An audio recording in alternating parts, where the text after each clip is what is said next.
Hi, I'm John Dingwall and welcome to Chapter in Verse. My guest today is international best-selling author Jeffery Deaver, best known for his two main crime characters, Lincoln Rhyme, the paraplegic criminologist, and Catherine Dance. Jeffrey's also in the news at the moment because he has been chosen by the Ian Fleming estate to write the next James Bond novel. Jeffery, let me ask you a little bit about your latest novel, The Burning Wire. Brings back your main character, Lincoln Rhyme, who has some unique challenges when it comes to fighting crime. Does that pose some unique challenges for yourself? Well, there are good points and bad points. I write both series books and one-off books, and the advantage, of course, with a series character is you don't have to reinvent the wheel every time. The challenge is that you have to, of course, come up with new and exciting ideas that will imperil him, because I like to put my characters in all kinds of terrible hot water. That's part of the fun of the books. But coming up with something fresh. You also have to be consistent.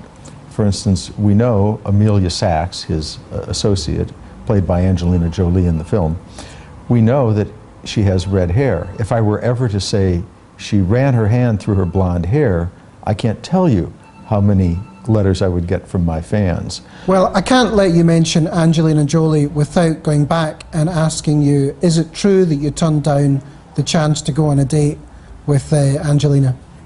Well, let's not glorify it by saying a date with Angelina Jolie. I was invited to the set of the film, and we were everybody involved in the production was invited to come and have dinner with the stars and the cast and so forth.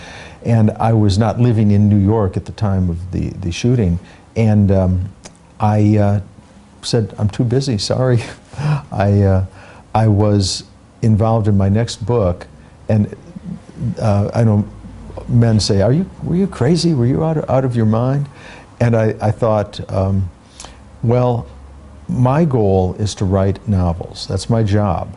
And I didn't want to spend the time to go pay a social call. And I would love to have met her and met Denzel and Philip Noyce, the wonderful director of The Bone Collector. But I was just so busy writing, and my passion is sitting in a dark room and churning out books. You're also involved in writing the next in the series of Bond novels, following on, of course, from Ian Fleming himself and Sebastian Faulks, who was the last person to tackle the iconic character. What are you going to bring to the novel, and how are you going to marry the literary James Bond with the big screen James Bond? Sure, I was approached by the Ian Fleming estate a few months ago, well, I guess it was actually 6-7 months ago at this point, and asked if I would write what we call a continuation novel.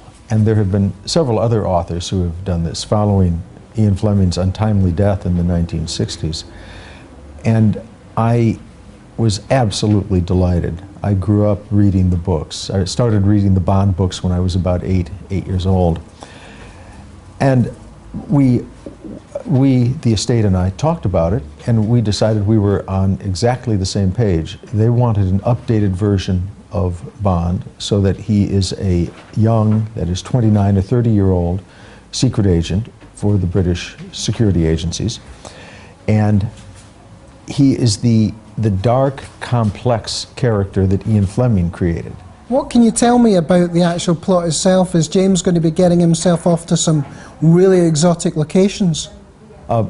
Bond, because I am under threat of torture and all kinds of vile things happening to me if I give too much away, and also it is a work in progress, but I can say I'm staying true to the formula that he is going to exotic locations, but I am willing to give one away. It's a very exotic location that some of your readers and viewers may be aware of. It's called, what is it again? Oh, London, that's right.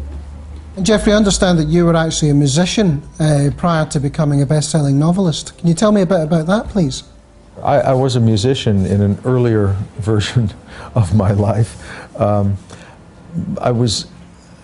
did perform. I was a singer-songwriter in the I'll mention a few of my idols. Paul Simon, for instance, Jackson Browne, Bob Dylan, Phil Oakes. I did have a little problem. I don't have the best singing voice in the world. There are musicians, and then there are people such as myself, like singer-songwriters. Let me ask you, what part does music play in the actual writing of the novels, as well as music being involved in the novels that you write?